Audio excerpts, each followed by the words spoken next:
ഇന്ന് നമുക്ക് എളുപ്പത്തിൽ ഒരു മുട്ടക്കറി ഉണ്ടാക്കാം. അതിന് നിങ്ങൾക്ക് വേണ്ട മുട്ട പുഴുങ്ങി വയ്ക്കണം.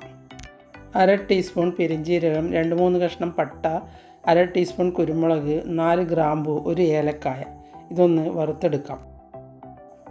1 ടേബിൾ സ്പൂൺ ഓയിൽ ഒഴിച്ച് ഇതൊന്ന് വറുത്തെടുക്കാം. ഇതിൻ്റെ പച്ചമണം മാറിക്കഴിഞ്ഞാൽ അതിലേക്ക് പകുതി സവോള, 3-4 വെളുത്തുള്ളി, 1 കഷ്ണം ഇഞ്ചി, 4 പച്ചമുളക് ഇതെല്ലാം ഇട്ട് നമുക്കൊന്ന് വറുത്തെടുക്കാം.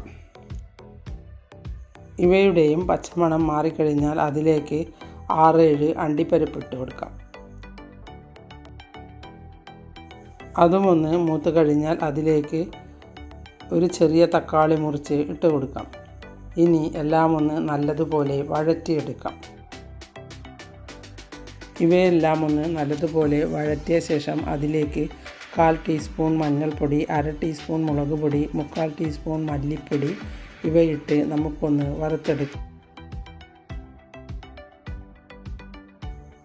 ഇനി ഇതിൻ്റെയും പച്ചമണം മാറിക്കഴിഞ്ഞാൽ ഇതൊന്ന് തണുക്കാൻ വെച്ചാൽ തണുത്ത ശേഷം അതിലേക്ക് 2 ടേബിൾ സ്പൂൺ വെള്ളമൊഴിച്ചു കൊടുത്ത് നല്ലതുപോലെ അരച്ചെടുക്കാം.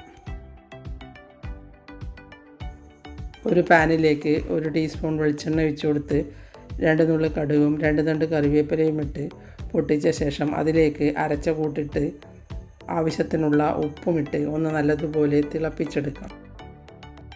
ഇതുണ്ടാക്കാൻ തേങ്ങയുടെയൊന്നും ആവശ്യമില്ല. ഇത് ചപ്പാത്തിയുടെ കൂടെയോ ബ്രെഡിൻ്റെ കൂടെയോ ഒക്കെ കഴിക്കാൻ നല്ല സ്വാദാണ്. ഇനി ക്യാപ്സിക്കം ഉണ്ടെങ്കിൽ അതുകൂടി ഇട്ട് കൊടുക്കാം. ഇനി ഇതിലേക്ക് പുഴുങ്ങി വെച്ച മുട്ട ഇട്ട് കൊടുക്കാം. ഇതൊന്ന് നല്ലതുപോലെ തിളച്ച് കഴിഞ്ഞാൽ ഇത് റെഡിയായി. നിങ്ങളും ഒന്ന് ഉണ്ടാക്കി നോക്കൂ.